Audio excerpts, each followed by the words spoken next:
a disparu avec les combattants. Ok. Ok. Donc les combats vont pouvoir reprendre. Vous appelez bien fort, mesdames et messieurs. Dernier match des phases de poule.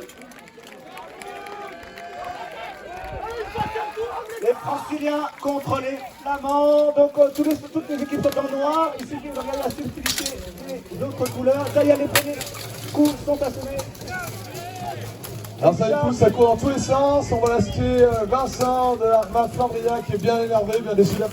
Première chute. Le contact là. Deuxième. Flamand est au sol. 4 chutes déjà. On est ils sont à 2 de chaque côté qui sont tombés au sol. 3 contre toi qui reste. Il va une savate dans les têtes. Au petite charge, le combattant Gargouille stoppé net par le coup de pied de son adversaire.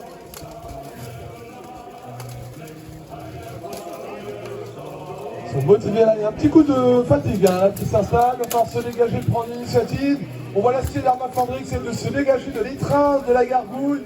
Il a du mal, il va devoir se dépêcher, se presser pour aider ses camarades, parce que c'est à tous les coups de hache dans les côtes ou les clavicules qui feront l'affaire.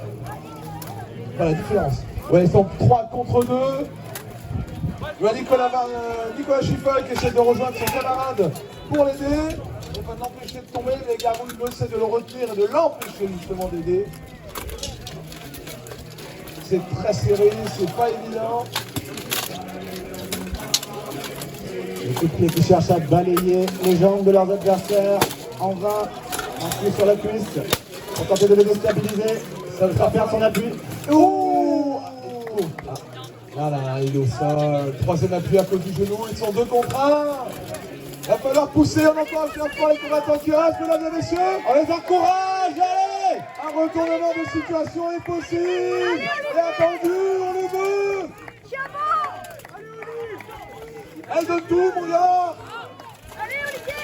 Je te laisse pas faire au beau travail d'équipe de la part des Gargouilles de Paris. 2-0 en faveur de Paris. C'est parti. Allez, c'est parti pour la suite. On a envie de voir ça. Ça commence à chercher sur la gauche. Le combattant d'Arma Flandria, on doit décider à tout donner. Ça fait pareil sur la droite. Charge transversale du numéro 1 des Gargouilles de Paris. Oh, double chute. Ça regarde où est-ce qu'elle peut créer le surnombre. Il va, Lasky cherche à attraper la tête de son adversaire. De l'autre côté, c'est tombé. Ah, la perte du gantelet. Bon, de toute façon, il tombait déjà au sol, mais c'est toujours un peu frustrant. Ça continue. Ah, Lastier des Gargouilles de Paris a décidé à utiliser son arme d'as. 3 contre 3. Une chute double. 2 contre 2. Allez, il faut les encourager, mesdames et messieurs. C'est là que tout peut faire la différence. C'est le dernier match de poule, quand même. Après, je donnerai le micro au secrétaire du tournoi afin qu'il puisse expliquer comment ça va se passer pour les classements et la suite des phases finales. Petit ralentissement dans le combat.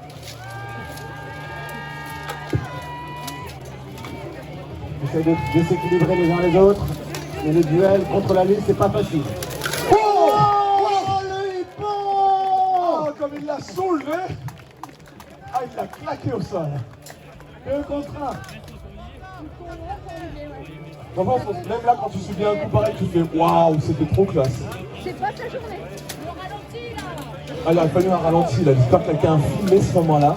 On en veut un Vine. Pour le dernier combattant qui reste, c'est le capitaine d'Arma Flandria, un combattant vétéran, habitué des tournois depuis plusieurs années, bien décidé à ne pas tomber, à moins qu'il l'ait décidé. Et là, il est décidé à rester debout.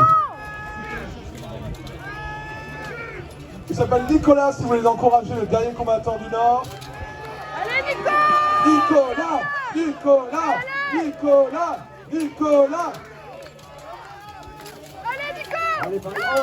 Oh, le lance sur le sol. Victoire des Parisiens 2-0. Bravo travail d'équipe de la Mariga.